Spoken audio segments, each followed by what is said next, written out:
Bonjour à toutes et à tous. Nous avons donc aujourd'hui le plaisir d'accueillir Joël Mortensen, qui est en doctorat sous ma direction et qui travaille, disons, pour simplifier pour l'instant, mais il va vous expliquer cela dans le détail, sur la question des métaphores conceptuelles, mais de certains types, il travaille sur certains types de métaphores conceptuelles. Et donc, je vais lui laisser la parole. Juste avant, je vous annonce tout de suite qu'il y aura probablement un changement de créneau horaire dans 15 jours ou un changement de jour. Mais je ne sais pas si, je ne pense pas que la personne qui fera l'exposé dans 15 jours soit là. Donc, je vous le redirai, mais la semaine prochaine, tout fonctionne normalement, mais la semaine suivante, je vais devoir déplacer certains cours. Donc, je vous le redirai, mais je l'annonce là. Anthropologie structurale 1958. Ah, c'est le début du structuralisme. Et voilà. Je vais couper le micro. Très bien. Alors, je pense que tout est au point maintenant. Joël, je vous donne la parole. D'accord, merci beaucoup. Donc, bonjour à tout le monde. J'espère que vous allez bien malgré la période. Donc, merci à M. Monneret d'avoir accepté mon sujet et de diriger ma thèse. Donc, je vais commencer tout de suite. J'ai rédigé une partie et puis je vais aussi essayer d'improviser. Alors, je ne sais pas comment on met au centre. Oh, c'est pas grave, je peux laisser comme ça. Non, il suffit de cliquer sur à partir du début. Là, vous êtes dans Diaporama. Ah, d'accord, ok. À partir du début et ça va agrandir normalement. Voilà, donc mon sujet de thèse, voici le titre, il est un peu compliqué, mais les choses vont s'éclaircir au fur et à mesure de ma présentation. Donc je vais tout de suite passer, pour mieux comprendre le titre, il vaut mieux voir l'exposé. Donc, alors, tout d'abord, donc, la langue et le discours ne sont rien, sont des formes de savoir qui font sens. Pour connaître quelque chose, il ne faut pas simplement faire des expériences passives, mais organiser nos expériences, les provoquer et les analyser d'après nos connaissances. De plus, notre connaissance de la langue ne se règle pas uniquement d'après des objets linguistiques, elle se règle également d'après notre connaissance et un savoir sur lequel nous prenons continuellement appui. Nous saisissons le nouveau à partir de ce que nous connaissons déjà. L'un des mystères du langage est de savoir à partir de quelles connaissances l'enfant acquiert si rapidement ses compétences linguistiques. Donc, il n'y a pas de communication possible sans une base commune. La communication se fonde sur un commun. La pensée constitue la première des expériences de soi et l'expérience de ses états et dynamiques intérieures me paraît être l'un des premiers communs. Communiquer est une affaire d'expérience partagée. Et certaines métaphores traduisent les premières expériences, celles de la vie intérieure qui nous anime.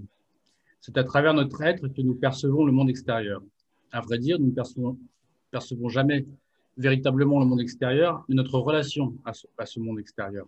Et cette relation est incarnée par un corps qui est actif et réactif et qui mémorise sa relation au monde et qui produit par l'habitude des références de ce qui est normal et de ce qui est plus connu par rapport à ce qui est moins connu. Donc nous saisissons l'inconnu à partir de ce que nous connaissons déjà. Et donc notre corps traduit le monde, il est aussi le substrat de l'idéation et de l'intellection sans lequel aucune langue ni aucun discours n'est possible. Donc l'expérience autoréférentielle, notamment l'expérience que l'on dit métacognitive, par exemple lorsque l'on évalue le cheminement de ses pensées ou on a une expérience de soi-même en train de penser. C'est ce qu'on appelle l'expérience métacognitive. Donc c'est une expérience autoréférentielle et elle est incontournable pour le signifié comme pour le signifiant. Elle permet aussi de disposer d'une base commune pour la communication. Donc cette base commune, elle repose sur un substrat incarné. Et d'une certaine façon, on peut aussi communiquer, par exemple, avec certains animaux. par des gestes ou par des attitudes. Les animaux qui sont proches de nous, par exemple, je ne sais pas, un chien ou un chat, mais on pourra difficilement communiquer avec un insecte. Notamment parce que notre substrat physique est relativement proche. Nous reconnaissons en l'autre une part de nous-mêmes et une part de réaction typique. Et donc cette typicité nous amène à considérer certains traits de l'expérience de soi, une expérience qu'on peut qualifier aussi d'une expérience d'être, une expérience ontologique, et nous amène à définir des catégories d'être, donc des catégories ontologiques, et à rechercher des traits typiques ou caractéristiques de ce que l'on pourrait nommer une sorte d'a priori procédural. Alors je vais expliquer parce que c'est peut-être pas évident au premier abord, mais il s'agirait d'un ensemble de dynamiques physiques propres au processus cognitif ou à l'expérience de soi en tant qu'être actif et réactif, qui nous fournirait depuis les premiers instants de la vie, des coordonnées structurées par le corps pour fonder l'entendement incarné et certaines de nos capacités cognitives, y compris peut-être les capacités linguistiques. Donc, comment les linguistes considèrent-ils le fait que... comment utilisent-ils les paradigmes? Comment se représentent-ils les paradigmes? Comment se représente-t-il le fait que nous connaissons les choses nouvelles à partir d'un savoir déjà acquis? Alors, voilà, donc là, bon, donc avant de dénoncer, il faut aussi concevoir, il faut qu'il y ait une base, un substrat conceptuel et un substrat organique. Alors, les deux principaux paradigmes de l'étude moderne des langues, bon, le premier, la théorie classique de Chomsky, notamment. Et donc, la théorie de Chomsky, de la grammaire générative, est une théorie qui se base sur un paradigme en grande partie fondé sur la modularité et sur des philosophies en fait, qui considèrent que le cerveau comporte des modules et donc il y aurait notamment un module des facultés linguistiques. Et donc, c'est notamment inspiré des théories du philosophe Fodor. Et l'autre courant, donc c'est le courant qui m'inspire pour mes recherches, c'est donc le courant de la linguistique cognitive qui s'est développé plus récemment et qui considère que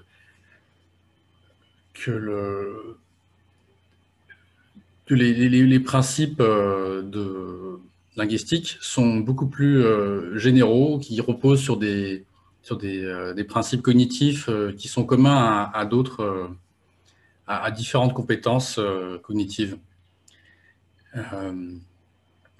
Et donc, pour les métaphores, c'est bien sûr la théorie de Lakoff et Johnson, donc de l'ouvrage Metaphors We Live By, qui théorise les métaphores comme une expérience. Je vais en parler un peu plus tard. D'abord, je voudrais un peu parler des métaphores de l'esprit pour bien comprendre les paradigmes. Donc, la représentation de l'esprit, elle, au cours du temps, elle a toujours été fondée sur différents paradigmes. Donc, par exemple, dans les mythes, l'esprit, je crois que c'est dans la Bible, c'est de la terre ou de la glaise, et le Dieu insuffle l'esprit dans la matière.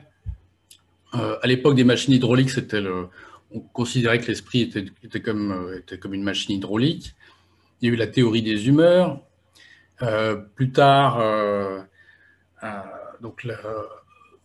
il y a eu la théorie de Descartes, une théorie dualiste qui sépare l'esprit du corps et qui considère qui s'inspire aussi pour l'esprit des automates, donc des machines. Et en fait, ce paradigme-là continue, en fait, s'inscrit aussi dans l'ère moderne. L'une des principales métaphores pour comprendre l'esprit, pour se représenter l'esprit, c'est la métaphore de l'ordinateur. Mais à une époque, c'était aussi, par exemple, le télégraphe. Donc, le paradigme modulariste ou localiste du cerveau, c'est-à-dire le cerveau comportant différentes zones. Bien sûr, le cerveau comporte des zones spécialisées, mais c'est tout le système qui crée du sens. On ne peut pas créer du sens sans avoir tout un système entier réactif et actif. Donc, il n'y aura pas juste une bosse des mathématiques ou une bosse du langage. Vraiment, on peut dire que le cerveau est au service du corps. C'est un développement, l'évolution, c'est un principe adaptatif. Avant que ce soit peut-être l'inverse d'un point de vue culturel ou pour nos représentations culturelles. Alors, la principale coupure, pourquoi je me suis éloigné, j'ai considéré qu'il y avait quelque chose qui n'allait pas avec les théories, disons, un peu fixistes, où on réifiait, où on transformait en objet les éléments, ou bien les théories localistes ou modularistes.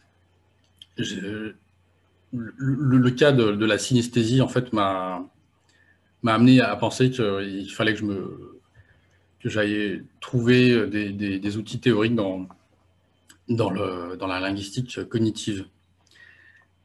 La synesthésie, elle repose, donc la synesthésie, je ne sais pas si vous connaissez tous, en fait, c'est quand on peut, par exemple, comparer une modalité sensorielle avec une autre. On peut dire, par exemple, qu'un son intense et pointu, ou bien qu'un son rouge est comme le son d'une trompette. On peut faire des comparaisons entre modalités sensorielles.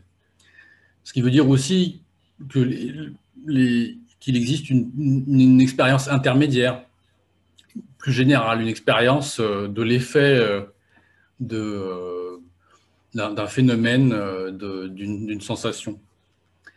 Et donc,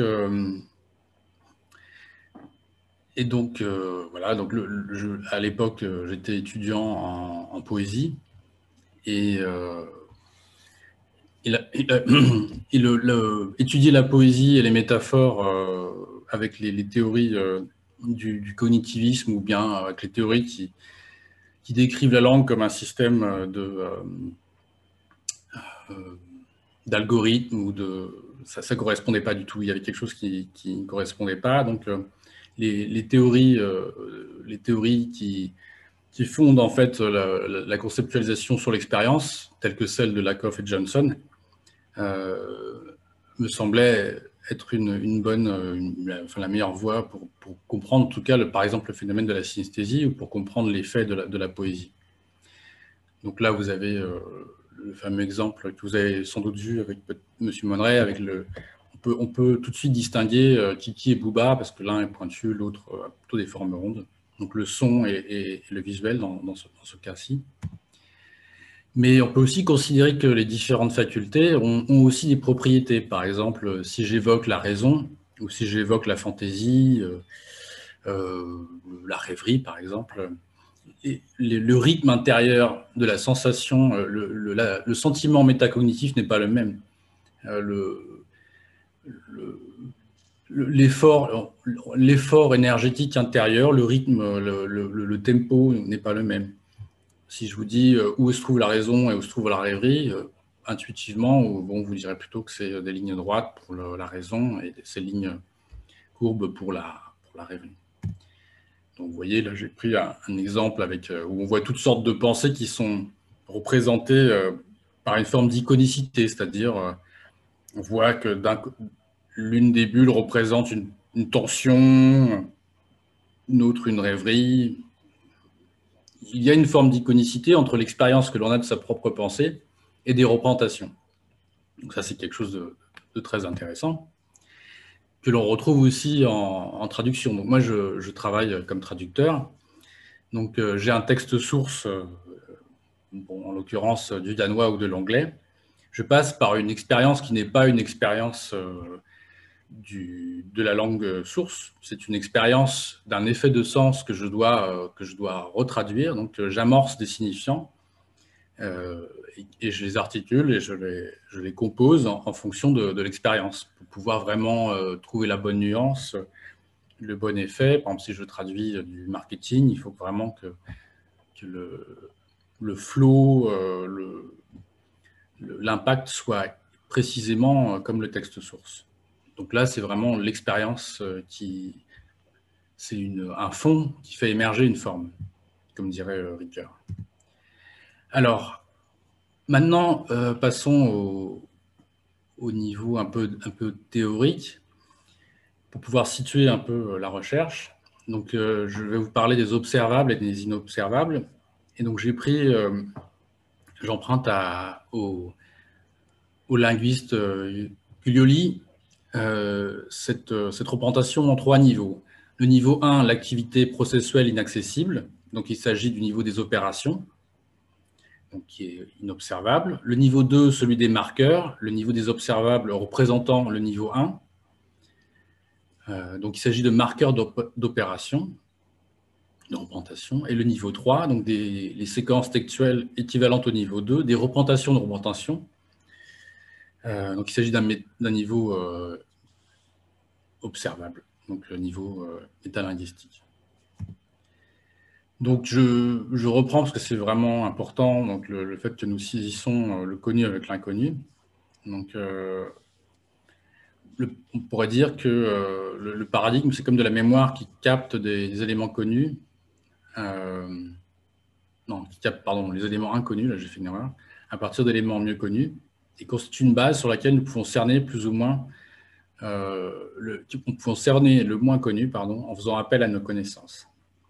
Donc déjà, dans cette phrase, en fait, si vous observez bien, on distingue quand même des éléments de représentation un peu métaphoriques, par exemple le capter, qu'on peut utiliser aussi en argot pour dire je comprends, je capte. Une base, c'est une base d'appui, par exemple, ou bien le mot cerner, ou faire appel.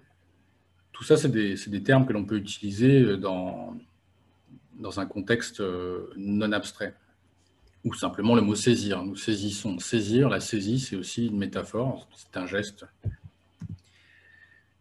Alors, par contre, là, je ne sais pas si je peux enlever ça parce que je n'arrive pas à lire. Il y a les noms qui apparaissent sur le côté. Oh, c'est pas grave. Ah si, je peux faire ça. Hop. Donc, je reprends, je continue avec Cuglioli. Donc, le système, alors, Cuglioli, il interprète et il nous explique. Donc, le système de référence n'est pas fourni de tout constitué, mais il est construit par un sujet qui est partie intégrante du système. Donc, on n'a pas affaire à un observateur extérieur muni d'un référentiel objectivable, mais tout se passe comme si le sujet se constituait comme origine du système de référence. Et donc, le sujet doit construire le système par rapport à un autre sujet à qui il veut faire partager sa représentation, situation complexe, car en dehors du pointage, lorsqu'on a affaire du visible et que l'interlocuteur est présent, nous ne possédons pas de référence externe et préajustée qui fonctionnerait de sujet à sujet. Nous faisons référence à une expérience commune, à une part d'expérience commune. Il faut donc construire un système de référence stable et ajustable qui permette à autrui de reconstruire à partir d'énoncés et le système de référence et l'opération complexe de référenciation, grâce à quoi le texte sera interprété et muni de valeurs référentielles. Donc là, il y a un terme important, valeur, qu'on retrouve aussi chez Saussure. Et c'est un terme assez polysémique et qui va vraiment être central pour saisir la systématicité des métaphores de la cognition que je vais vous présenter un peu plus loin.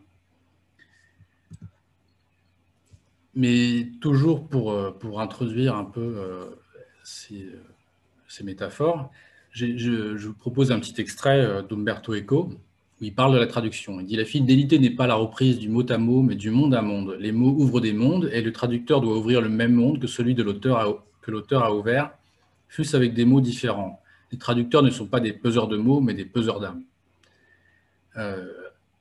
Effectivement, il y a une forme de pondération lorsque l'on évalue une traduction d'un texte cible par rapport à un texte source. On évalue l'effet comme une sorte de pondération, comme une sorte de pesée, en fait. Et donc là, le terme de valeur a tout son intérêt, puisque le sentiment noétique, le sentiment métacognitif, est comparé à un poids. Et on retrouve, bon, j'ai mis le symbole de la justice, puisque le jugement, c'est aussi une sorte de pesée. On pèse plutôt pour... On dit par exemple un argument de poids, ou ceci pèse plus lourd dans la balance quand on parle du jugement. On utilise vraiment des métaphores de la pondération, de la pesée. Et je reprends aussi le texte de Tullio, puisqu'il parle de références stables et ajustables.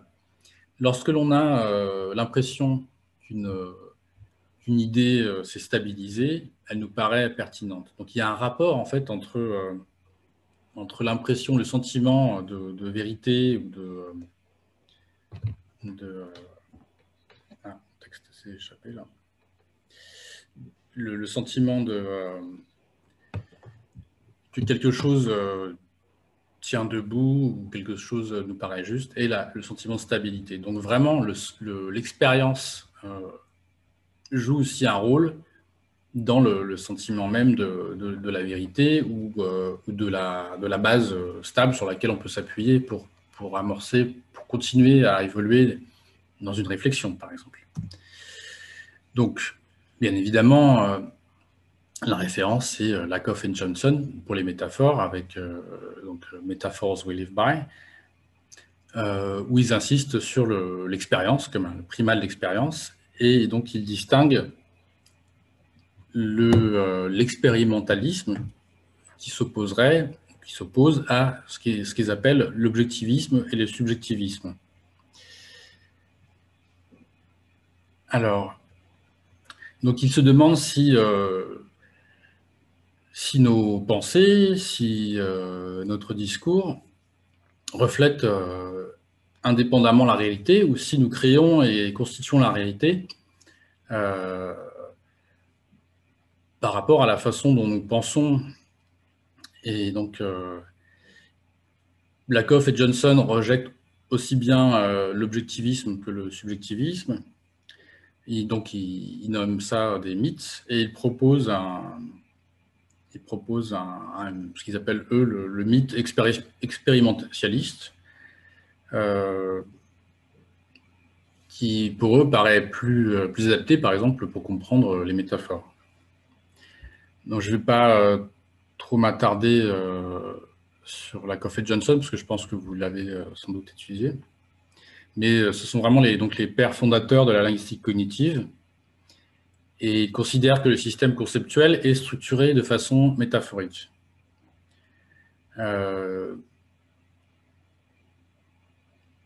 Donc, bon, le problème, c'est celui des fondements de la métaphore, et aussi des symboles en général.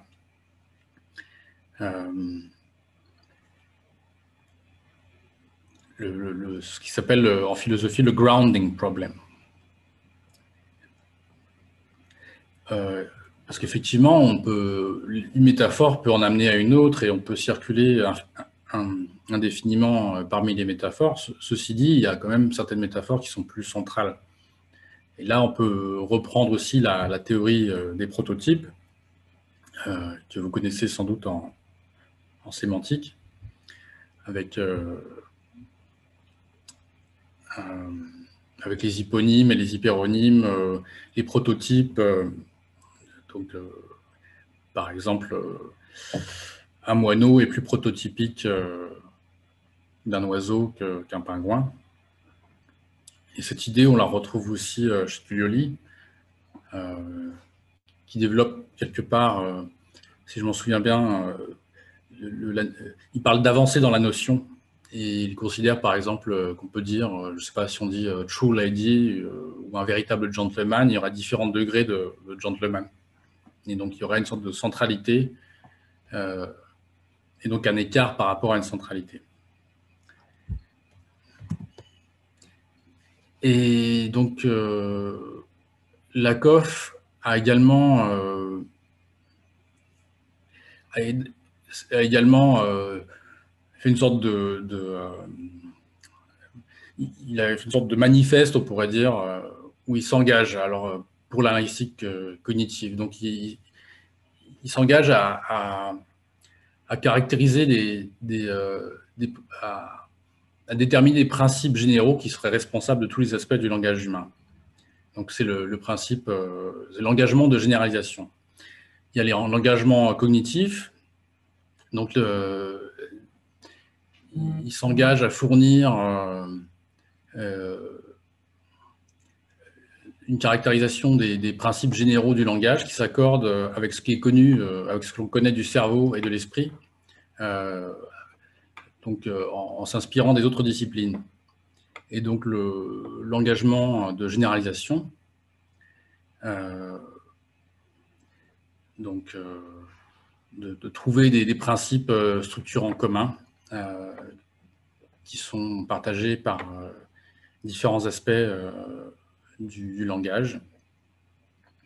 Donc, au lieu de comparer différentes langues dans le monde pour trouver des structures similaires, la linguistique cognitive va commencer par identifier des principes qui semblent vrais pour les différents aspects linguistiques. Et enfin, l'engagement cognitif, donc essayer de naturaliser les sciences du langage en les ancrant dans l'aspect biologique et cognitif, donc en s'inspirant notamment de la psychologie, des neurosciences, en faisant participer les différentes disciplines des sciences du langage.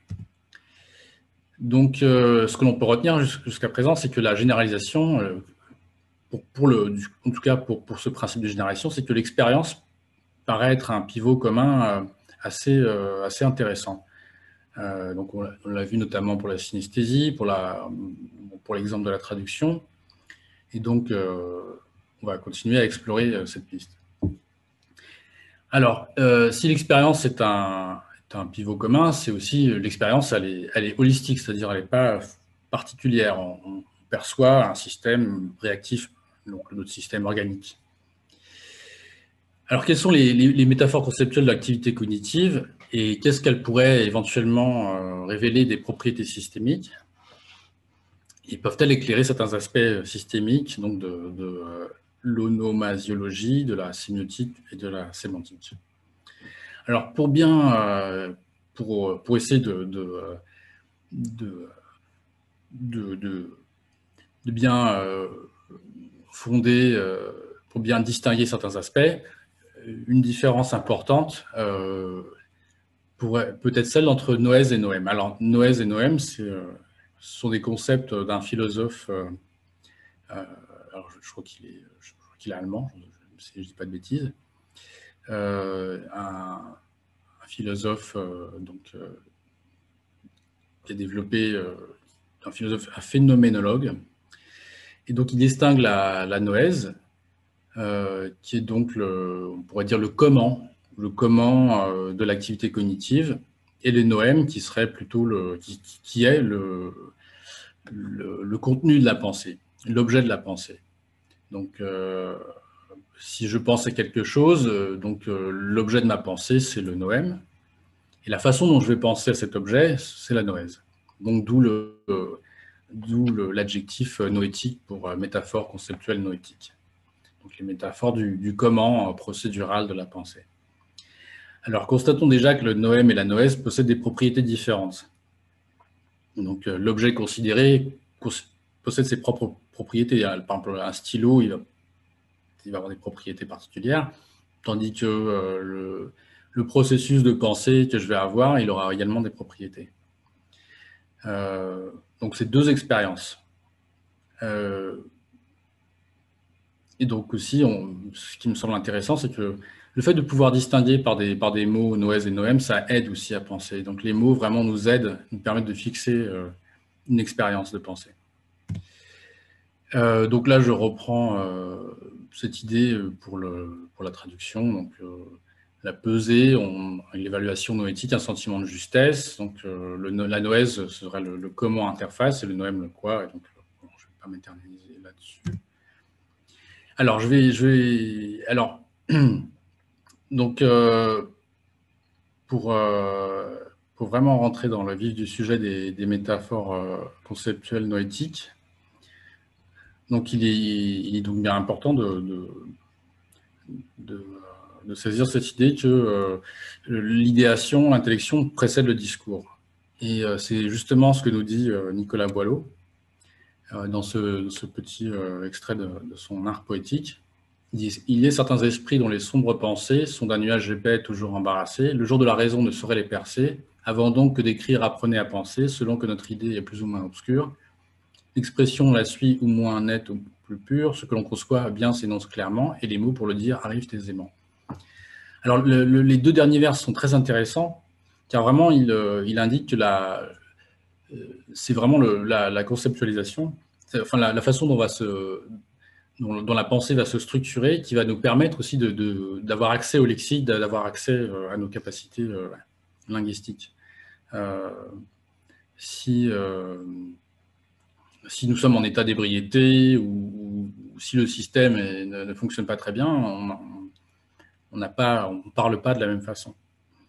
Alors notons les métaphores ici, c'est des métaphores pourtant,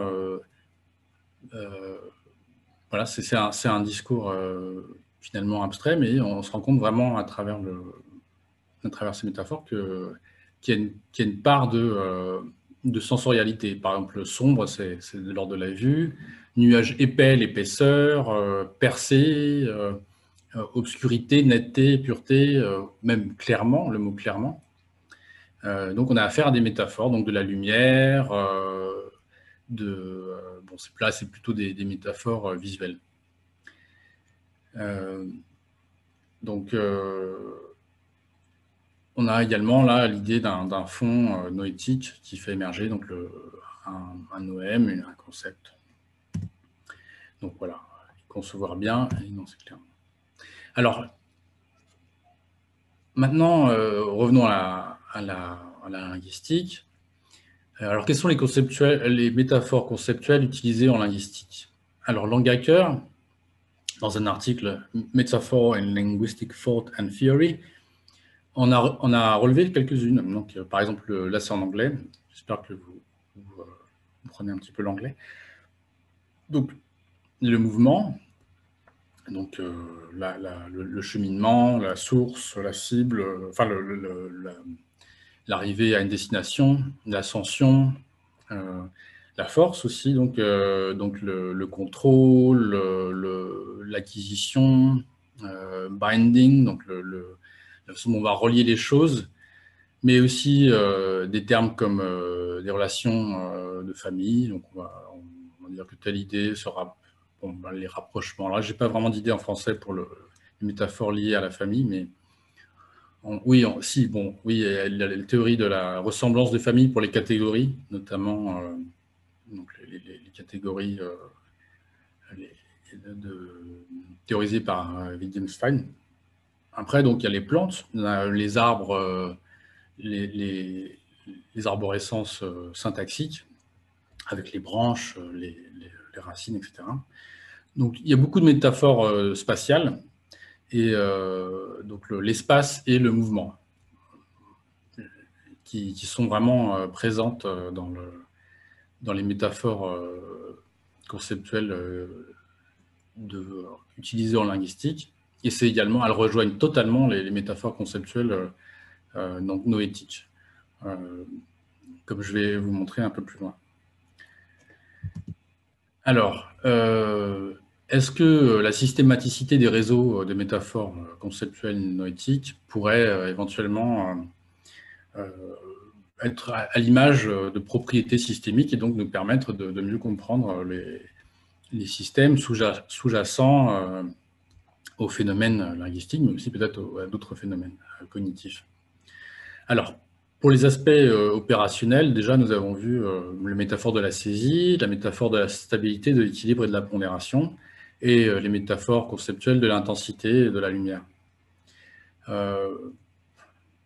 Bon, il paraît assez raisonnable de penser que bon, la noèse produit des schémas organisationnels à partir de dynamiques internes. Si on a l'habitude de penser telle ou telle chose, en fait, on va avoir des sortes de dépendance de trajectoire. Notre pensée va être orientée aussi par les habitudes de pensée, qui sont aussi parfois des prégnances culturelles, des habitudes qui nous viennent d'un environnement, d'un milieu, de la culture dans laquelle on a été éduqué. Mais c'est toujours, enfin c'est toujours, je ne vais pas me lancer trop, mais l'expérience prime. Et ces dynamiques sont des dynamiques qui se cristallisent en schémas organisationnels qui vont nous permettre d'anticiper. Le cerveau est une formidable machine à anticiper et pour cela, en fait, on crée continuellement des schémas. Alors, il y a différentes théories que je ne vais pas développer, mais il y a la théorie notamment des ad hoc, des métaphores ad hoc de Barsalou. Alors, est-ce que tout est métaphorique ou est-ce que c'est simplement de l'expérience qui se structure pour orienter d'autres expériences? Je ne pourrais pas vraiment le dire, mais en tout cas, l'expression de l'expérience passe par des métaphores. Nous utilisons des termes sensoriels. Les philosophes appellent ça du modal pour exprimer quelque chose d'abstrait qui bon, d'après l'étude des métaphores conceptuelles noétiques, me paraît plutôt amodal, plutôt de l'ordre des tensions intérieures, de la façon dont l'énergie se répartit dans le système cognitif et organique. Donc, en tout cas, voilà, il faut pouvoir voir s'il y a une correspondance entre le système et l'expérience, ce qui nécessite aussi donc d'étudier un peu les théories des systèmes. Et donc, la théorie qui me paraît le plus intéressante, c'est la théorie de l'autopoïèse, donc une théorie qui a été développée par Varela et Maturana, donc deux Chiliens, et qui est maintenant une théorie qui est de plus en plus utilisée. En fait, c'était à la base une théorie pour les systèmes biologiques, mais bon, je la retrouve de plus en plus souvent, en fait, un peu partout. Et donc l'idée, c'est qu'un système, en fait, il s'auto-organise et il maintient son organisation continuellement. Et donc, l'une des grandes formules de Varela, c'est que le chemin se fait en marchant. Et donc, il a une théorie de l'inaction, que c'est par l'action, c'est en agissant que le système se structure. Et d'autre part, en fait, pour les systèmes biologiques, donc petite parenthèse, mais c'est vraiment très intéressant, ils considèrent que les systèmes biologiques ne sont pas juste des objets, des entités, mais que ce sont des systèmes vraiment dynamiques qui sont en interaction avec d'autres systèmes dynamiques et que c'est l'organisation dynamique qui constitue les êtres et les choses. Et donc ça, c'est vraiment un grand changement de paradigme parce qu'il faut tout imaginer en dynamique, en fait. Et donc, ce qui crée les frontières, en fait, c'est des frontières organisationnelles. C'est-à-dire que ça va être l'organisation d'un système qui va créer la frontière. Bon, je ne vais pas développer ça, mais ça me semble vraiment une théorie très intéressante. Donc, alors, pour le sentiment noétique et métacognitif, en fait, ça a été théorisé, enfin, les théories en France, c'est notamment une philosophe qui s'appelle Joëlle Proust. Et elle travaille beaucoup avec l'apprentissage, comment les enfants apprennent. Donc, bon, bah, moi, j'articule ça avec les métaphores conceptuelles. Donc, le sentiment noétique ou métacognitif possède des propriétés, par exemple des configurations de pondération. Et ensuite, ces propriétés noétiques ou systémiques, j'ai oublié un S, structurent l'idéation et la compositionnalité. Donc, voici les principales métaphores conceptuelles noétiques. Donc, l'appui, par exemple, on peut dire fonder une idée. La stabilité et l'équilibre, par exemple, on peut dire votre idée tient debout, votre idée semble bancale, ou bien voilà, toutes sortes de métaphores relatives à la stabilité et l'équilibre. La pondération, qu'on a déjà vu, avec le jugement, une idée qui pèse son poids, etc. La profondeur, on peut dire que c'est une idée profonde, on peut dire se creuser l'esprit, ou voilà, tu vas chercher très très loin. Il y a le rapprochement aussi qui est très important, mais que là j'ai oublié d'ajouter. On peut rapprocher des idées, notamment peut-être parce qu'elles ont des schémas noétiques procéduraux communs qui vont peut-être orienter le cheminement de la pensée. Alors, ce que j'ai appelé les photismes, parce que bon, le terme lumière, énergie, ça me paraissait un peu New Age. J'essaie de trouver un terme neutre pour rassembler en fait ces aspects-là. La granularité, donc le flou et le net, des aspects de densité. Par exemple, on va dire cette idée me paraît bien nette, ou celle-là paraît un peu fumeuse ou floue. La netteté est vraiment, paraît vraiment liée à une densité. Alors, ça me semble aussi lié à, quelque part, à la pondération et au photisme. Parce que quand on dit une idée pèse son poids, quelque chose qui est lourd, en fait, c'est aussi quelque chose qui est dense.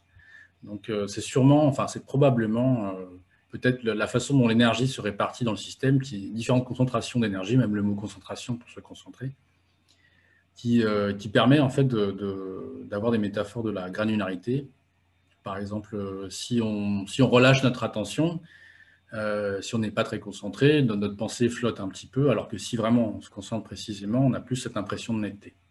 Donc, il y a vraiment quelque part quelque chose qui est en rapport avec, on pourrait dire, le métabolisme ou la façon dont l'énergie va se répartir dans le système, ce qui paraît assez logique, puisque, par exemple, si on doit faire un geste, il faut bien qu'il y ait de l'énergie pour pouvoir, pour la motricité des membres ou pour le cerveau, etc. Donc, voilà. Alors, la contention d'esprit, pour pouvoir avoir ce qui me semble une des pistes potentielles, c'est donc pour avoir un espace mental,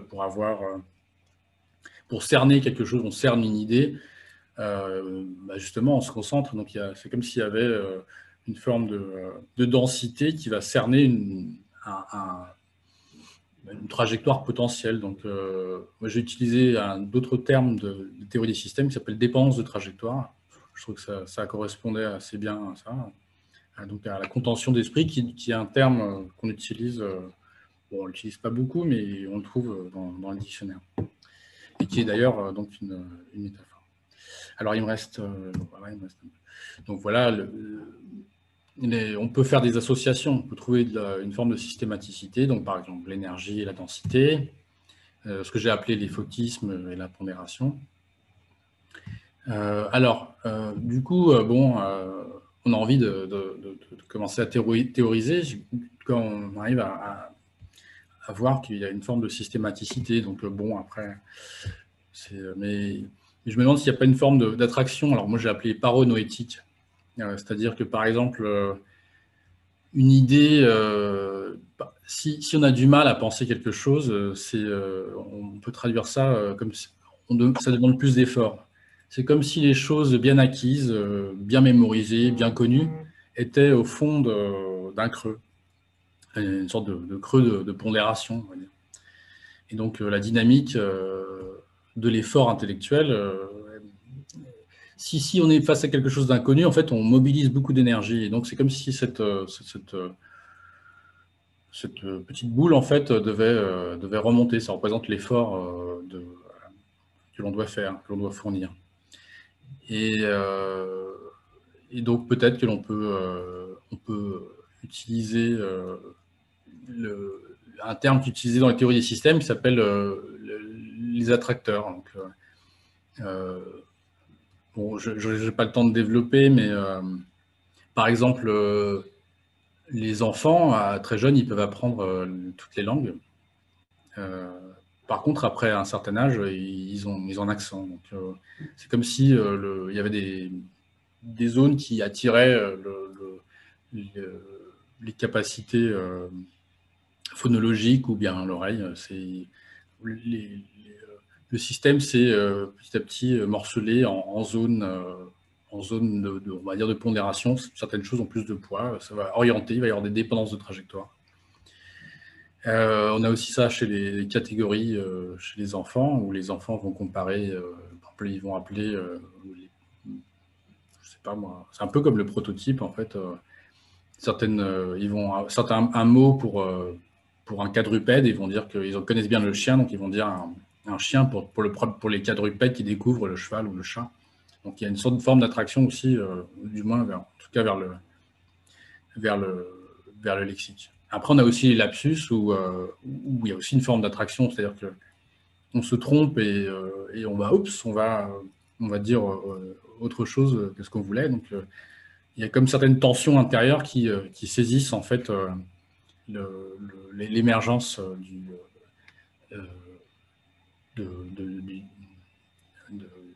lexique. En fait. Donc, ouais, je suis dans les temps. Et donc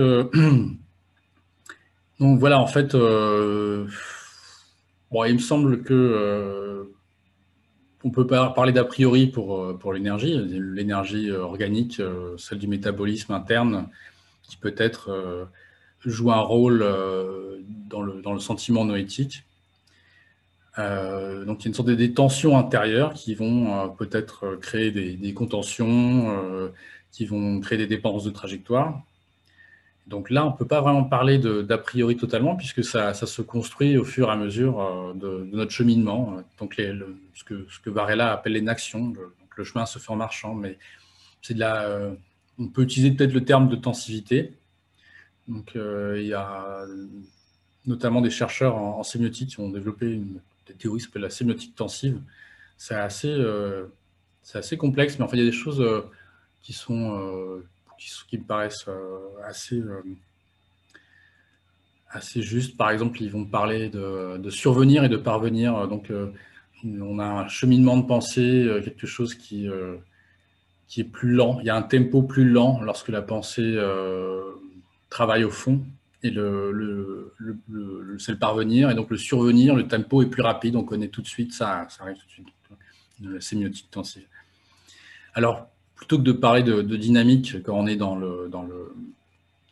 la cognition, peut-être reprendre le terme de cinétisme pour distinguer un peu les dynamiques, parce que c'est un terme utilisé par Guillaume, tout ça. Donc les cinétismes, peut-être qui, par contention, créent des champs, des espaces mentaux. Et donc les traits, en fait, de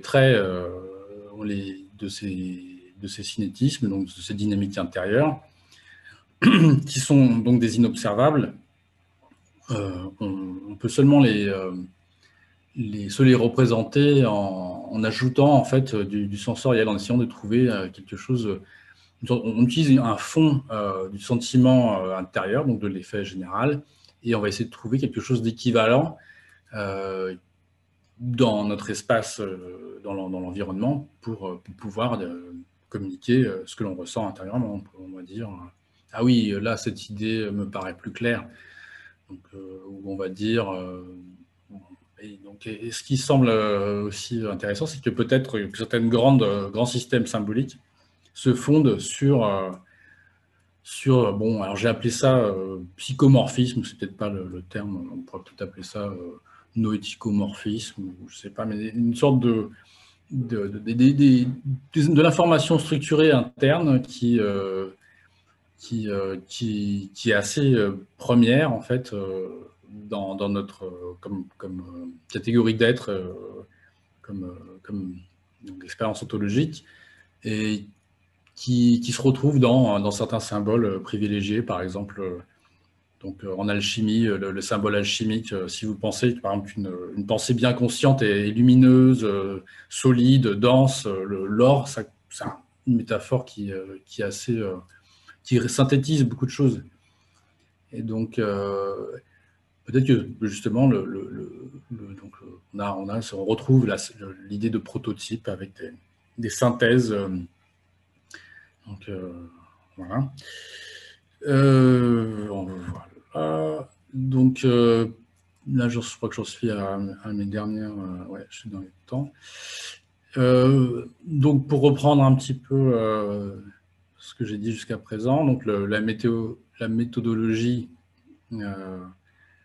Donc, idéalement, si on veut faire les choses de manière scientifique, il faut si je m'avance à essayer de théoriser quelque chose, et puis il faut que je puisse le vérifier, et il faut que cela puisse avoir des applications.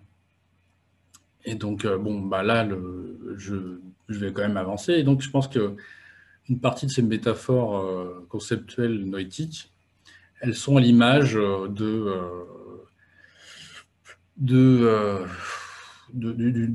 peut-être du métabolisme interne, de la répartition. De toute façon, lorsque l'on regarde les images du cerveau dans un scanner, on voit des parties qui s'allument. C'est justement la distribution de l'énergie pour pouvoir procéder à certaines opérations. Et donc, voilà, il y a des coordinations. Donc, on peut parler peut-être de dépendance, de trajectoire, de coordination. Et si on veut aller vraiment loin, on peut utiliser de coordination de surface sensible à l'énergie. Donc, si on considère par exemple les neurones ou les muscles, etc., c'est des surfaces sensibles à l'énergie qui sont coordonnées. Si je peux bouger une main, en fait, je coordonne des surfaces sensibles à l'énergie. Les neurones entre eux aussi sont des coordinations, des articulations. Articulation, c'est pas le terme, mais une forme de synchronicité en fait entre des zones qui sont ou qui utilisent de l'énergie. Donc il y a un travail, de consommation d'énergie, et ça rejoint aussi certaines théories en fait sur les systèmes en général, les systèmes qu'on appelle les systèmes dissipatifs. Et on dit que les systèmes vivants en fait ils sont proches de l'équilibre, ils ne sont jamais totalement équilibrés, parce que sinon ils mourraient, mais il y a toujours une dynamique, il y a toujours du mouvement, mais ils se rapprochent de l'équilibre. Donc c'est l'homéostasie. Donc l'homéostasie, c'est par exemple si vous avez trop chaud, vous avez la sueur qui coule, enfin, il y a toujours une forme de rééquilibrage spontané du corps. Et on peut retrouver ça aussi peut-être avec le refoulement en psychanalyse. Il faut rééquilibrer les choses quand ça va trop dans un sens et que des tensions en fait sont trop grandes pour le supporter. Alors il y a également le terme de homéorèse qui est en fait une sorte de sous-partie de l'homéostasie. C'est le côté opérationnel, mais je ne vais pas développer. Donc, je pense qu'il y a des coordinations fonctionnelles qui sont liées à la conceptualisation. Et donc, cette expérience, en fait, nous permet aussi de transférer de l'information et des savoirs adaptatifs. Si on remonte vraiment, si on veut vraiment avoir une approche biologique, on peut aussi penser que le langage, la communication, ça nous permet aussi nos ancêtres ont utilisé donc leur capacité linguistique pour mieux s'adapter à un environnement et donc mieux survivre. Voilà, donc la synthèse, donc voilà l'étude des métaphores conceptuelles de la pensée. Alors, ce qui paraît le plus utile, et ça rejoint en fait les théories de philosophes comme Kant, qui place en fait l'espace et le temps au centre de la pensée. Donc, la configuration spatio-temporelle de ces traits sémantiques permet d'avoir petit à petit une sorte de représentation systémique. Et donc cette systématicité des rapports entre traits spatio-temporels, elle paraît assez neutre, en fait, assez homogène, parce que nous avons toutes sortes de pensées différentes, mais si on a une sorte d'interface homogène et neutre, en fait, c'est beaucoup plus pratique. Et donc, notamment pour pouvoir anticiper continuellement, pour s'adapter continuellement à un environnement changeant. Donc, il y a aussi un aspect générique et prédictif. Et il paraîtrait assez logique que l'on se fonde en fait sur une base, une première, pour pouvoir construire nos premières catégories. Donc là, il faut aller voir Piaget, mais donc, il y a aussi une théorie constructiviste avec différentes phases de développement pour les enfants. Voilà, et après, donc, idéalement, utiliser ces paradigmes de manière pratique. Donc là, j'en suis pas encore. J'ai quelques idées, mais pour l'instant, il faut déjà bien théoriser tout ça avec les métaphores conceptuelles noétiques. Donc voilà, quand même, les perspectives, ça serait de décrire les phénomènes linguistiques en tenant compte des propriétés donc phénoménologiques du substrat systémique du langage des langues. Définir un modèle systémique, alors d'un sens commun, bon, je ne sais pas si c'est exactement le terme, mais c'est-à-dire une expérience qui est quand même commune aux gens qui ont un cerveau et un corps humain, quoi, avec des catégories de propriétés systémiques entre des systèmes communs. Donc, le phénomène étant ici défini comme l'expérience de régularité organisée, distinguée puis identifiée par des signatures d'expérience présentes dans les métaphores conceptuelles noétiques. Voilà. Voilà. Très bien. Voilà. Parfait, merci beaucoup Joël. Alors, bon, il y a beaucoup de choses dans tout ça. Je signale aux étudiants que, disons que le niveau théorique de cet exposé est tout de même assez élevé. Alors bon, c'est normal s'il y a un certain nombre de choses qui vous ont échappé, mais on va revenir petit à petit sur différents points. Alors, j'aimerais peut-être commencer par ce qui est le plus facile à comprendre et ce qui est le plus concret, si j'ose, oui, bien qu'on reste de toute façon dans de l'abstraction, c'est-à-dire dans la liste que vous avez donnée, oui, principale métaphore conceptuelle, vous savez, la diapositive où on voit appui, stabilité, équilibre, pondération, etc. Vous la voyez là? Voilà, très bien. Oui. Alors, j'aimerais savoir, enfin, je sais, mais que vous expliquiez comment vous êtes parvenu à cette liste. Alors, en fait… Pardon, avant, juste une précision. Oui. On est bien d'accord que vous l'avez présenté comme ça, mais peut-être que j'ai mal compris, mais c'est vraiment une liste complète des principales métaphores conceptuelles. Non pas, elles n'y sont pas toutes, mais ce sont vraiment les principales. On est d'accord, ce n'est pas juste des exemples pris au hasard. Hein, elles ont quand même… Non, là, c'est… Alors, c'est vrai que…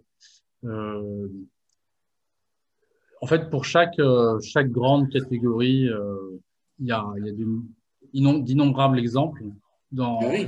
dans d'innombrables langues. C'est là que ça devient vraiment passionnant. C'est que, en fait, par exemple, je pense que l'on peut dire, je parle pour tous ceux qui sont parlent chinois ou d'autres langues, je pense que l'on peut dire, par exemple, c'est une idée qu'il faut approfondir. Ou bien je vais un peu me creuser l'esprit pour savoir. Voilà. Donc là, pour la profondeur, par exemple. Après, pour ce que j'ai appelé les photismes, c'est-à-dire la synthèse en fait des métaphores relatives à la lumière et l'énergie, en fait, si on regarde les symboliques liées au religieux ou à l'esprit en général, ce qu'on appelle l'esprit de manière très très polysémique, en fait, on retrouve vraiment cette idée de lumière. Donc là, peut-être l'articulation. Oui. Pardon, excusez-moi, mais on reviendra après peut-être sur des exemples concrets. Là, on a compris que c'était une liste de métaphores conceptuelles. Simplement, ma question, c'était comment est-ce que vous êtes parvenu à établir cette liste? C'est-à-dire, est-ce que vous avez… quel a été votre corpus d'analyse, en quelque sorte, ou vos corpus d'analyse pour arriver à une liste comme ça? Alors, en fait, comme je vous ai dit, j'étudiais la poésie. Et en fait, l'un des textes qui m'a vraiment mis la puce à l'oreille, c'est un texte de Rimbaud. Donc, il écrit à son professeur. Et donc, il écrit « Je lance un coup d'archet et la mélodie fait son remuement dans les profondeurs.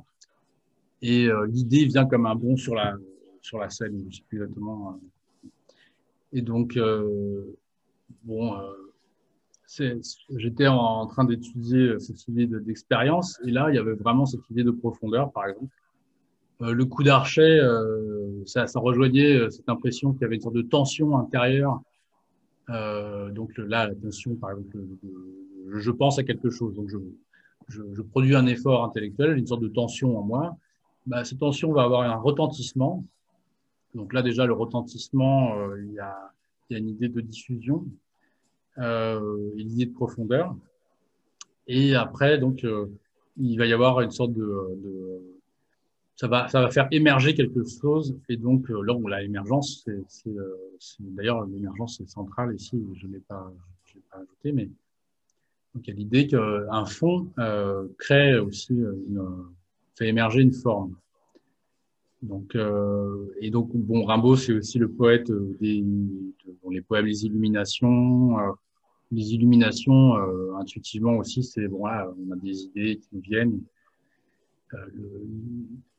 Et donc aussi, donc le bateau ivre, il y avait cette idée de flux de conscience. La conscience est comme un flux toujours fluctuante. Les pensées sont toujours fluctuantes. Et donc le bateau ivre ou bien le poème de Ophélie. Oui. Et il évoque des étoiles, il évoque de l'eau. Alors bon, je me suis dit, il y a quand même. Après, il y a aussi donc la poésie de Shelley, donc un poète anglais que j'ai beaucoup étudié, qui lui était totalement athée, très intéressé par les sciences. Donc il était l'époux de Mary Shelley qui a écrit Frankenstein. Et en fait, il évoque aussi. Alors j'aurais dû mettre la citation, mais il a un petit écrit théorique où il explique que l'esprit n'est pas. Alors bon, là, je me souviens plus exactement, mais il dit aussi que l'esprit produit de l'information, en gros, que l'esprit, le système cognitif, si je veux moderniser ce qu'il écrit, produit des informations, et donc là, c'est donc une expérience donc souvent les poètes sont des gens là alors certains philosophes disent qu'ils sont des phénoménologues nés, c'est-à-dire qu'ils ont ils sont très sensibles à justement peut-être aux dynamiques intérieures. Et Rimbaud, dans cette même lettre, pour revenir à la lettre, ce qui s'appelle la lettre du voyant, il évoque en fait des quintessences. Il dit je cultive des quintessences. Et à l'époque, bon, moi, j'explorais un peu la linguistique cognitive. Ça me fait vraiment penser image schéma de Turner, une sorte alors Turner, en fait, le linguiste Turner, il nous explique que en fait, on va abstraire des schémas. On va dire, par exemple, que si on sait que les objets ronds roulent, on pourra comprendre tous les objets ronds, parce qu'on aura un sorte de schéma objet rond, voilà, roule. Et si on comprend un siège, on va comprendre tous les sièges, etc. Donc, il y a cette théorie des schémas conceptuels. Et l'idée de quintessence, en fait, l'idée on va extraire quelque chose, on va décanter quelque chose d'essentiel d'une expérience. Je me suis dit, ah oui, il y a vraiment quelque chose à creuser à ce niveau-là. Et dans d'autres textes de Rimbaud, il dit, j'ai cultivé les quintessences, je sais plus comment il dit, comme des rues. Il va vraiment faire une expérience physique sur lui-même. Il dit tous les parfums, je sais plus, toutes les folies, enfin, il va dérèglement de tous les sens. Il parle de dérèglement de tous les sens. Il va vraiment essayer de travailler sur son sensible. Il va dire, je m'habituais à l'hallucination simple, à voir une mosquée à la place d'une usine. Donc vraiment, c'est comme s'il essayait de voir quelque chose à travers sa mémoire pour essayer de bien saisir une sorte ce qu'il appelle les quintessences, qu'on pourrait appeler des schémas aussi, et peut-être de cultiver en fait une sorte de palette de schémas qui lui permettra, en tant qu'artiste, de produire des textes très très forts, très proches de l'expérience première que l'on ressent sans pouvoir l'exprimer. Souvent, quand on lit un poème, on dit, ah, ça, c'est exactement, c'est quelque chose d'indicible que le poète a réussi à dire. Et donc ça, c'est donc je pense que voilà, il y avait dans beaucoup de certains de ces poètes comme Rimbaud ou Shelley, il y a vraiment des métaphores qui reviennent souvent et qui sont aussi qui ont une forme de systématicité et c'est petit à petit, bah, justement en faisant un travail de décantation, c'est-à-dire en étant habitué progressivement à travailler avec ces métaphores que je me suis rendu compte que on pouvait trouver un terme générique pour les principales.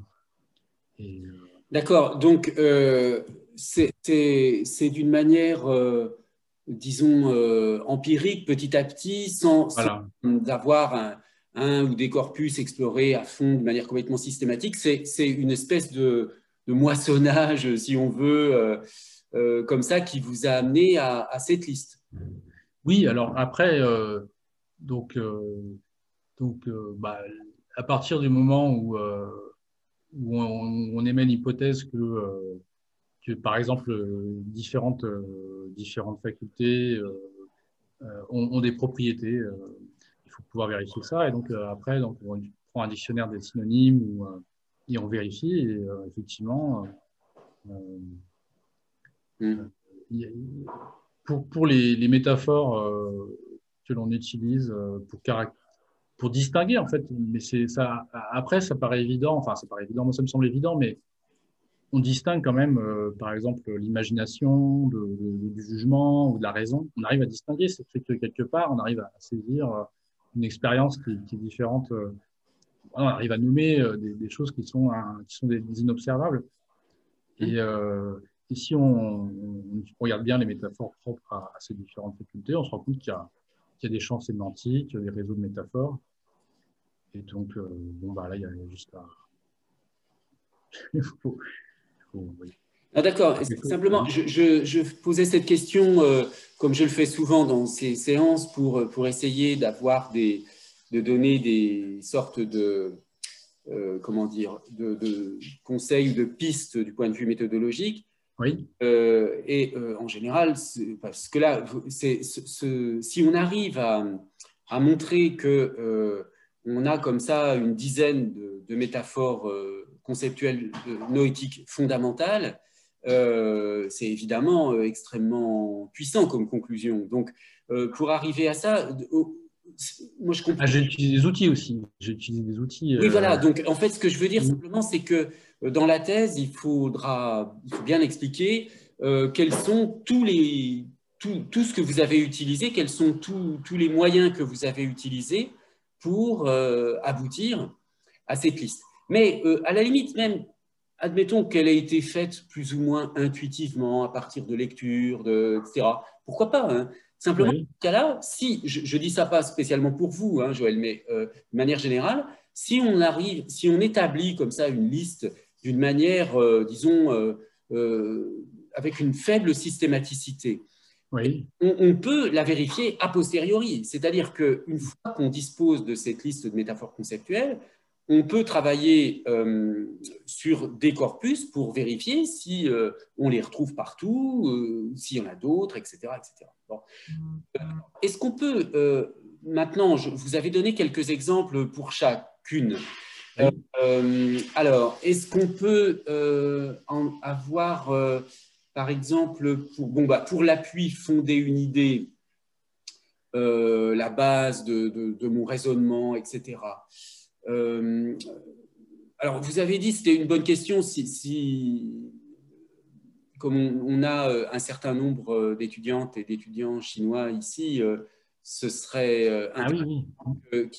qu'au fur et à mesure, ils essaient de s'imaginer s'il y a les équivalents ou pas. Et si jamais, je m'adresse là spécifiquement aux étudiantes et étudiants étrangers, étrangères, hein, chinoises ou autres, si vous voyez qu'une des métaphores conceptuelles n'existe pas du tout dans votre langue, ce serait gentil de nous le signaler à la fin.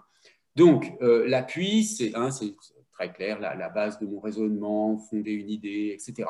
La stabilité et l'équilibre, bon, une idée qui est, voilà, simplement, on va pouvoir dire un raisonnement solide. Alors, est-ce que solide va dans cette idée de stabilité? Pas tout à fait, hein. Alors, l'idée qui tient, une idée qui tient debout, une idée qui est bancale. Qu'est-ce qu'on aurait comme autres exemples pour stabilité, équilibre? euh, donc, par exemple, en fait, le mot, alors ce qui est intéressant, c'est que, paraît-il, dans l'étymologie aussi, on peut trouver beaucoup de choses. Le mot Oui, penser, en fait, oui, viendrait de pensare, qui veut dire peser. oui, oui. Euh, donc, Alors ça, oui. après, bon, là, c'est pas tout à fait, je réponds pas tout à fait à votre question, mais Ça, c'est sur la pondération. oui, voilà. Oui, c'est plutôt la pondération. Après, pour l'équilibre, en fait, je pense que l'idée de vérité et de justesse, elle est liée aussi à une forme de alors, je crois qu'on appelle ça Ah oui, l'orthogonalité, enfin quelque oui, chose oui, qui est oui. vraiment droit. D'accord.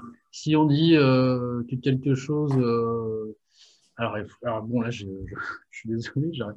Mais il y a vraiment énormément de choses, mais là je ne les ai pas. Oui, non, mais peu importe. Mais justement, Euh, cette notion de justesse, elle est tout à fait oui, intéressante parce que ça montre là que comment dire, qu'on puisse dire d'une idée qu'elle est juste oui, ou injuste, ou fausse, etc. Là, on peut soit, il y a deux solutions là, soit on interprète juste comme étant une métaphore conceptuelle, donc en faisant le lien, comme vous l'avez fait, entre la balance, la pesée. Alors, soit on le relie à la pesée, soit à l'équilibre, hein, oui. mais on considère que juste renvoie à une métaphore conceptuelle de ce type-là. Soit, alors il y a une autre solution, mais qui est venue, et c'était une question que je voulais vous poser, mais ça rejoint ça, donc je vous la pose maintenant.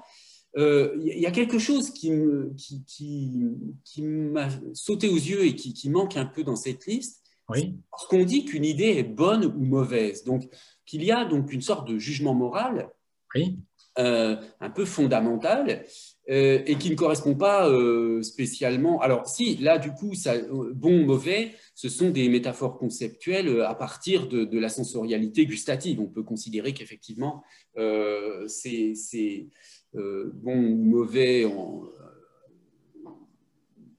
Mais bon, oui.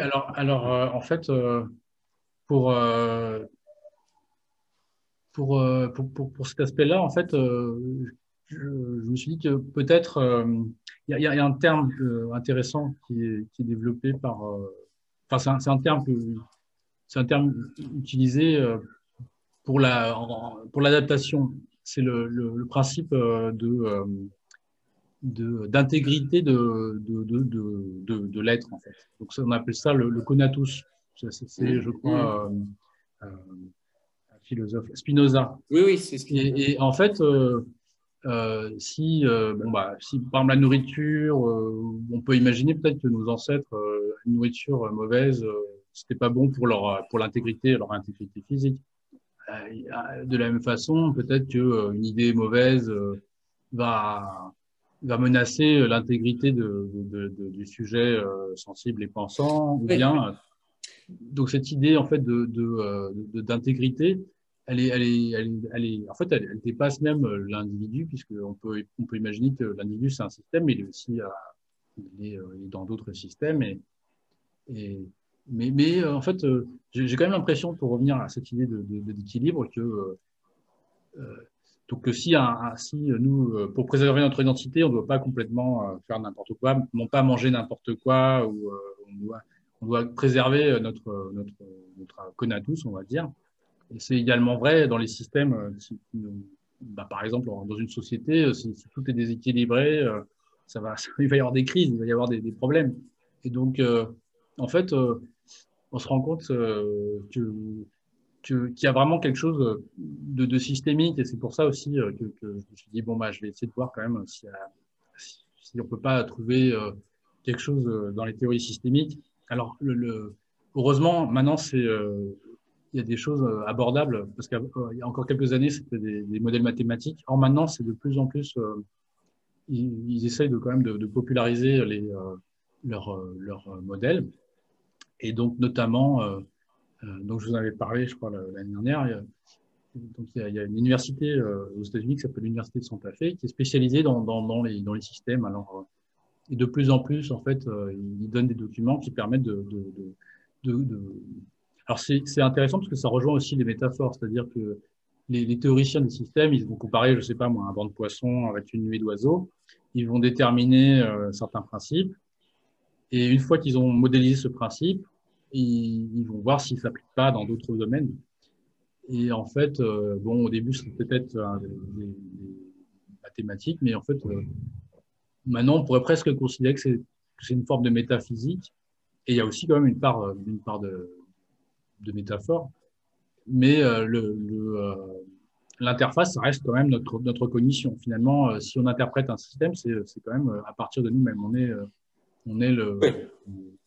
D'accord. Non, on a par exemple des limites d'attention. On ne peut pas percevoir 15 objets en même temps, etc. Donc, en fait, il y a même les modèles théoriques qui sont formatés pour notre interface, la façon dont nous pensons, la façon dont. Donc, il y a quelque chose. Voilà. Donc, Oui, et donc, dans ces modèles-là, par exemple, l'idée d'équilibre et de stabilité, en fait, là, en fait, on peut retrouver quelque chose qui est central dans les systèmes. Et donc, c'est pour ça que je me suis avancé en disant, bon, bah, ça peut être une propriété systémique. Et donc, là, ça devient aussi intéressant puisque on accède un peu à l'inobservable. Et je pense que c'était aussi les recherches de certains poètes qui, alors, les premières fois qu'on lit ça, en fait, on se dit, bon, voilà, ils sont un peu illuminés. Mais en fait, bon, ils accèdent à une forme vraiment mettre, ils mettent par écrit des choses très précises sur une expérience. Après, voilà, ils ont, maintenant, on a accès à des théories des systèmes, on a aussi l'informatique, enfin, les systèmes d'intelligence artificielle, où ils utilisent aussi des pondérations. Et dans les systèmes d'intelligence artificielle, il y a des poids en fait qui vont répartir aussi, enfin je ne saurais pas vous dire exactement, mais des principes statistiques en fait. Ce qui, ce qui pèse le plus par principe statistique, c'est ce qui est le plus utilisé, par exemple. Il arrive et ça non, rejoint d'accord. l'idée de prototype où on peut imaginer que le schéma, par exemple, si on le schéma, je sais pas, la catégorie quadrupède, peut-être que l'enfant il a une présentation dans la coordination de son cerveau, il va avoir comme ça une notion générique et générale, et après, elle va permettre de saisir justement le mieux connu, va permettre de saisir ce qui est moins connu. Une forme, bah, donc, c'est un peu le principe de la particularisation. On a le général et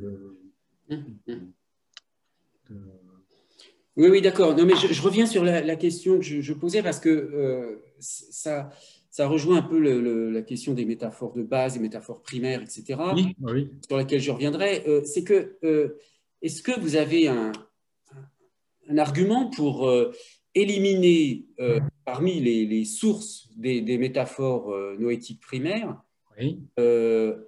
Les concepts, ce qu'on pourrait appeler des concepts de base, mais moraux, du type une idée qui est bonne, qui est belle, En fait, etc. je me dis que pour les concepts moraux, il y a aussi un principe esthétique. Le principe esthétique, il est aussi lié peut-être à une forme. Alors, bien sûr, l'esthétique, c'est beaucoup de choses, mais lorsque l'on pense, par exemple, aux théories des prototypes ou à la pondération, où c'est des sortes de normes statistiques où ce qui paraît le plus régulier est le plus central. En fait, si on pense à quelque chose, par exemple, je sais pas, un beau visage, il va être très, très symétrique, etc. C'est comme il correspondait vraiment à une sorte de norme centrale. C'est un peu